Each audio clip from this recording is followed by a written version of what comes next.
Welcome to your Friday drive-by where I answer your questions, those pressing questions that if you just had the answer, you could live a stress-free, successful life. That's what we are here to do for you. If you have a question that you need answered, the number is 833-3-ASK-SDR. That's 833-3-ASK-SDR. We would love to hear from you.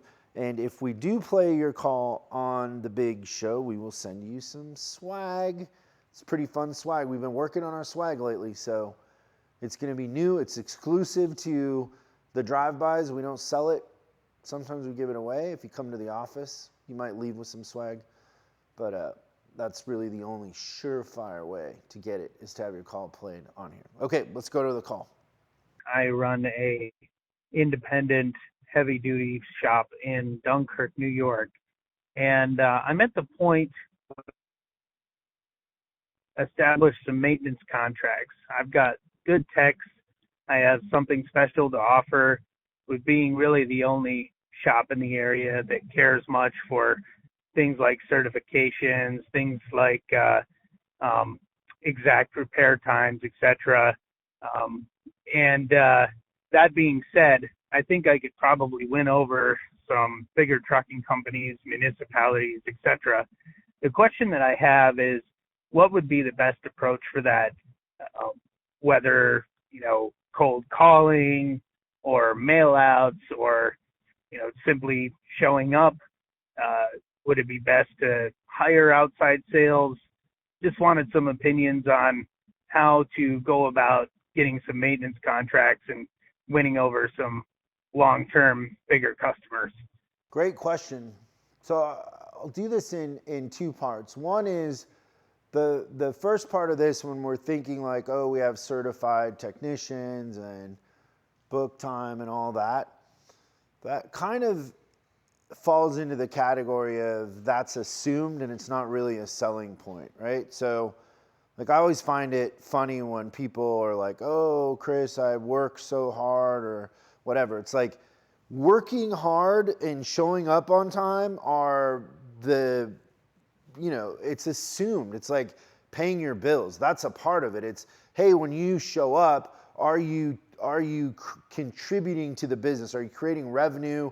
Are you solving problems? If we have to talk about you showing up or being on time, you're probably not a fit. I think it's the same thing when we talk about certification and all that. Like, it's important to us and it's a good way to do business. And, it's in a lot of ways better than probably your competition, but it's not really a selling point because that's assumed. So companies out there, the things that they want is they want uptime. They want a quick turnaround.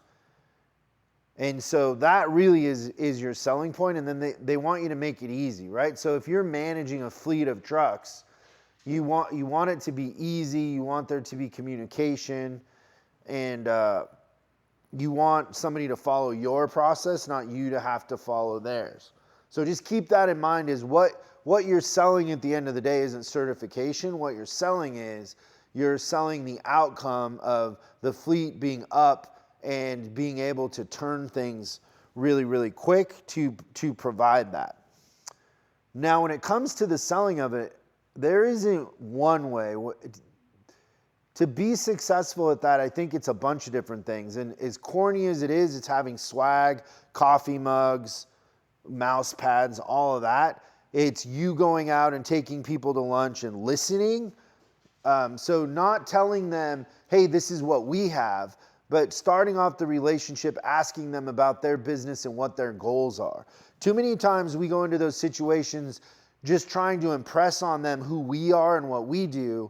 And really, for them to make a change is harder than that. What we want to do is we want to ask a lot of questions and we want to understand their business and then tailor our solution to their needs, not to what we want to do or what we think is important. So going out and meeting with dispatchers and fleet managers and company owners and asking a lot of questions is going to teach you a lot, and you're going to make a lot of friends.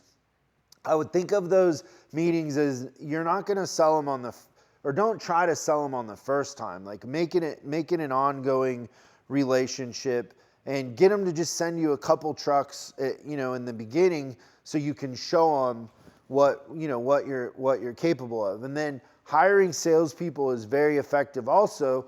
So in every market, there's a salesperson that often is connected to the selling of the vehicles too.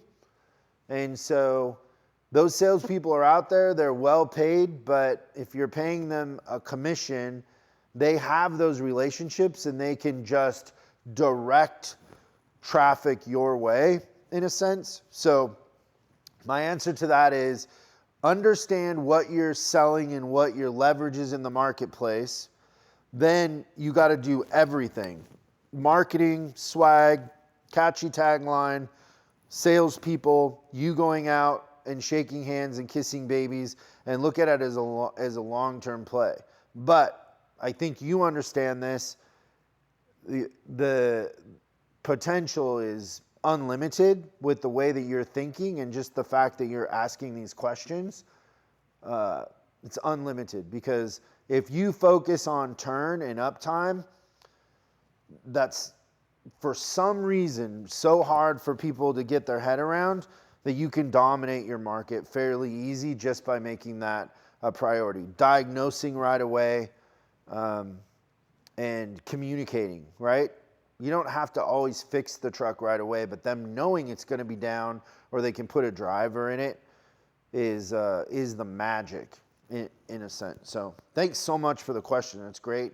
And thanks everybody else. Remember, the number's 833-3-ASK-STR. We'd love to hear from you and get your questions, and we'll see you next time on Service Drive Revolution. Thanks for watching this week's Drive By. I hope we gave you something to think about over the weekend. We're uploading new stuff every day, so make sure you subscribe and click the bell icon so you don't miss out.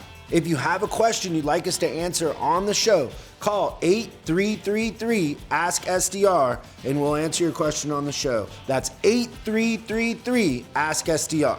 For special deals on our books and training, head over to offers.chriscollinsinc.com. Now that's offers.chriscollinsinc.com. I'm Chris Collins, and I'll see you in the next video.